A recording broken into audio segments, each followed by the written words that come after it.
Hello students, today we will learn about combination of resistance and resistance in parallel with derivation.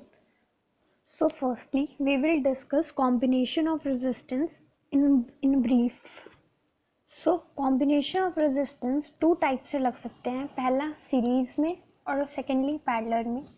Series वाला case हम पहले discuss कर चुके हैं, सो आज हम पैरेलल वाला केस डिस्कस करेंगे. तो जब हम पैरेलल में रेजिस्टेंस लगाते हैं तो रेजिस्टेंस की वैल्यू, जब टोटल रेजिस्टेंस निकालते हैं तो उसकी वैल्यू कम आती है जितने रेजिस्टेंस हमने लगाए होते हैं. जैसे हमने यहाँ पे दो रेजिस्टेंस लगाए हैं R1 और R2 पॉइंट A और B के बीच में. पॉइंट A से ही दो रेजिस्टेंस लगाए हैं R1 और R2 और दोनों का एंड पॉइंट B है. तो ऐसे हम पैरेलल में रेजिस्टेंस को लगाते हैं. तो जो रेजिस्टेंस इन पैरेलल होते हैं वो जब हम कैलकुलेट करते हैं तो हम रेसिप्रोकल लेते हैं हर एक रेजिस्टेंस का और फिर उसका टोटल सम करते हैं. तो हमारे पास 1/R की वैल्यू आती है.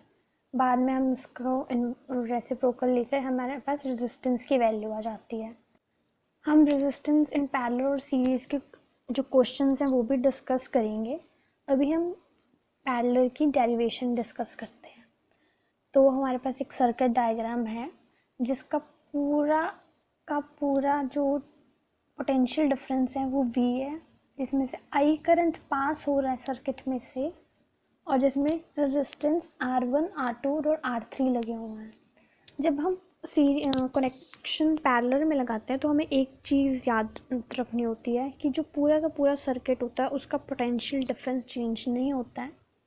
दूसरा, करंट हर एक रेजिस्टेंस के लिए अलग वैल्यू देता है. R1 रेजिस्टेंस की एक में से कितना करंट फ्लो कर रहा है उसकी एक अलग वैल्यू होगी. R2 में से कितना रेजिस्टेंस फ्लो कर रहा है उसकी एक अलग वैल्यू होगी. R3 में से कितना रेजिस्टेंस फ्लो कर रहा है उसकी एक अलग वैल्यू होगी. सो हम तीन रेजिस्टेंस लेते हैं R1, R2 और R3 जिनको हमने पैरेलल में कनेक्ट किया हुआ है पॉइंट A और B के बीच में.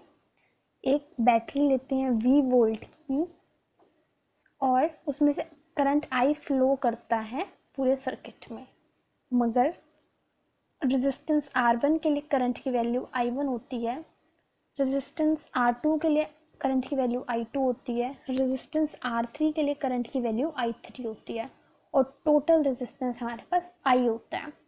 सो हम लिखेंगे जो टोटल करंट I है वो sum of I1, I2 and I3. So I is equal to I1 plus I2 plus I3. इसको हम इक्वेशन नंबर 1 डाल देंगे. ओम्स लॉ से हमें पता है V is equal to IR होता है. तो यहाँ से हमारे पास I की वैल्यू आ जाएगी, मतलब करंट की वैल्यू आ जाएगी. Current is equal to voltage upon resistance. So जो पोटेंशियल डिफरेंस अक्रॉस जो तीन रेजिस्टेंस लगे हुए हैं, सो I1 वो सेम है. तो पूरा के पूरे सर्किट में सिर्फ V वोल्टेज जा रही है. सो हमारे पास I1 की वैल्यू आएगी V upon R1. Current I1 जो रेजिस्टेंस R1 में से फ्लो कर रहा है उसमें पोटेंशियल डिफरेंस V ही है. और सेकेंड में I2 is equal to V upon R2 और I3 में V upon R3. V common है, जो potential difference across the circuit है वो सेम ही है, इसलिए वो कांस्टेंट वैल्यू है.